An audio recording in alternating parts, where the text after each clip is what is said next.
Mahigpit din na nakabantay ang Department of Foreign Affairs sa sitwasyon ng ating mga kababayan sa Estados Unidos.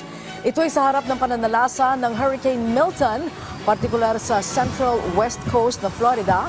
Ayon kay Foreign Affairs Undersecretary Eduardo De Vega, sa ngayon ay wala pa silang natatanggap na ulat na may Pilipinong nangangailangan ng emergency assistance. Matatanda ang mabilis na umakyat sa Category 5 ang naturang hurricane na hindi lang inaasahang magdadala ng malalakas na hangin at pag-ulan kundi maging ng storm surge. Sabi ng ating embahada sa Washington, no Filipinos affected or reported affected, no?